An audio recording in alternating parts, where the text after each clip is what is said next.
myself. I know you're going to spend more time on this and this. What is this one? That is a gold foil. Oh, yeah. Okay. All right. I know what that is. Okay. All right. Leave it there. Okay. All right. Hello. How are you? Thank you for waiting. I appreciate you being patient. And you're Katie? I'm Katie. Hi, Katie.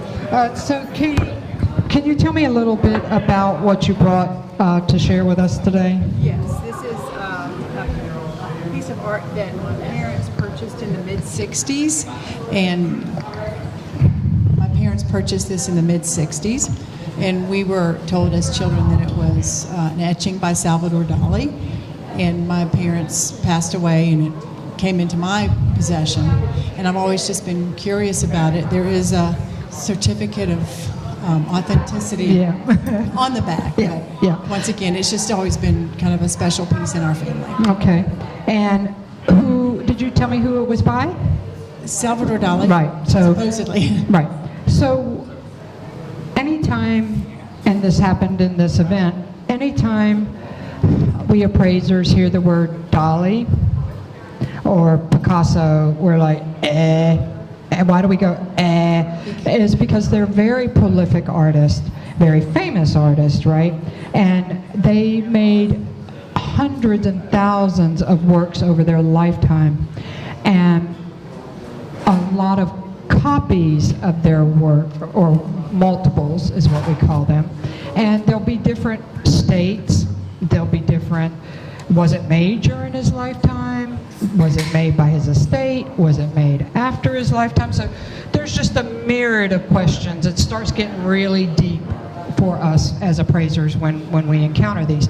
So it's kind of one of our, oh, you got a Dali, you know.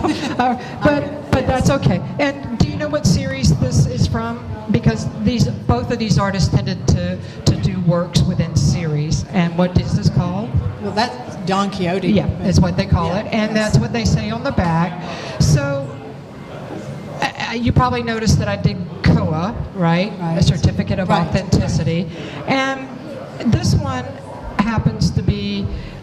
It says that it's from a gravure society in Paris and New York. And gravure simply means engraving. Okay, so it's an engraving society, a society of engravers. And it's got a nice little seal on it and such and such. There's also a watermark on the paper. Remember when, I don't know if any of you are still here from the Declaration of Independence earlier this morning, but we were looking for the watermark. So if I were to have this out of the frame and hold it up, it would have the watermarks here, and I could discern what it said, and you have to do it kind of back. So this is a RIVES, and that's a particular, I always say it wrong, Rivet or whatever, particular paper manufacturer. So then we can go, okay, now we have more information. It's this series, this name, issued by these people on this paper. And one other thing that we get to find out is the size. So when I'm on site and I measure, I carry this thing around my neck all the time, and we measure the plate. All right, so the etching plate or the engraving plate, and that's where they strike the image.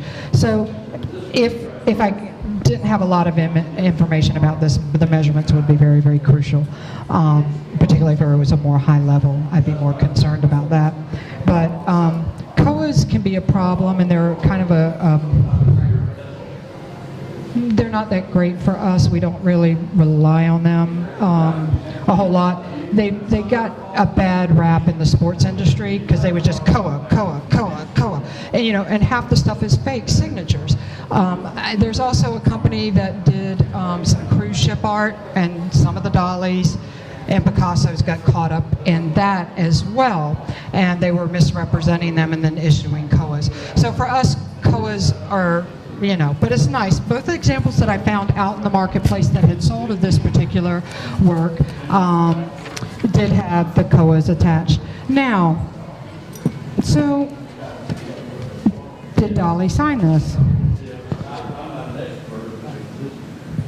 No, he did not. So it's not signed. Is it signed somewhere that I didn't see that you guys know of? Do you know? It's not a signed print.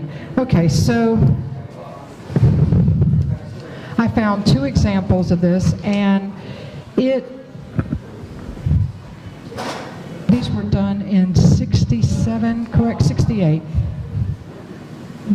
He did this in 68, and then these were done later. He did the original etching in 68.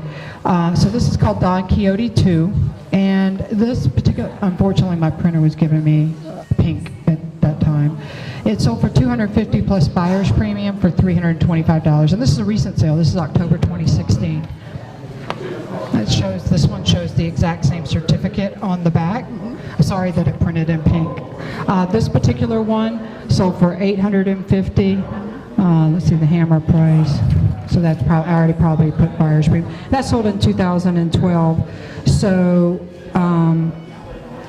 that's, you know, it just depends. I would probably put it at about $500 fair market value.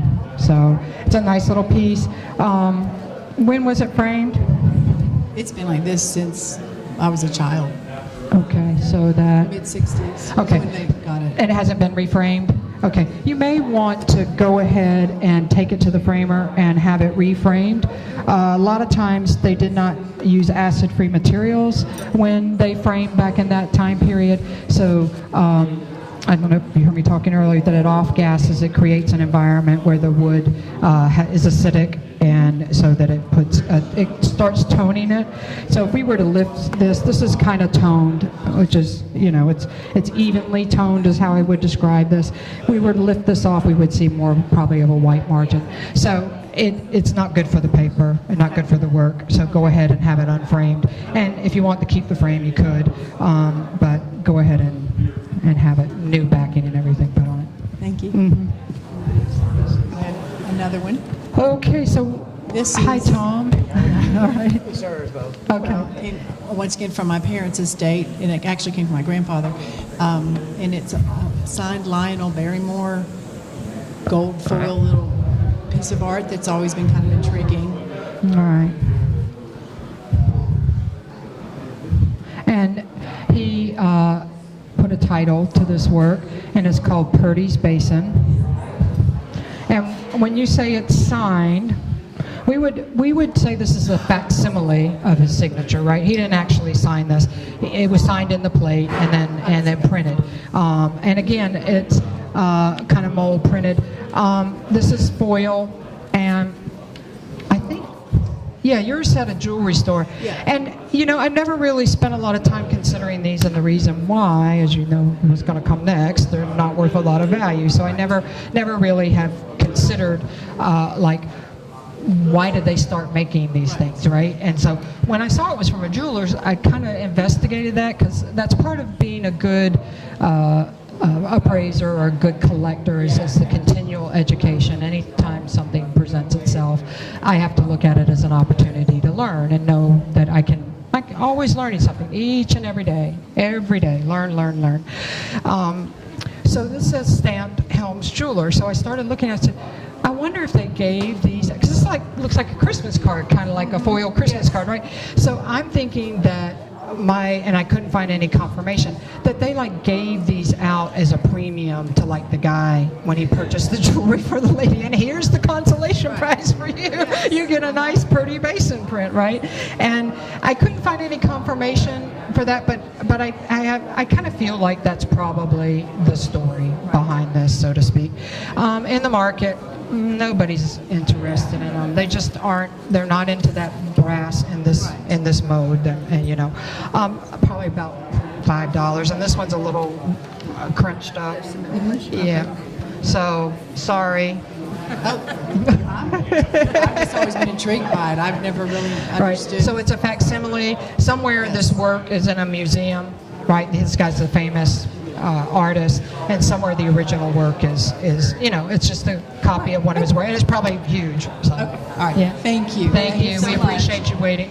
Thank you for coming. We will be taking a 30-minute break.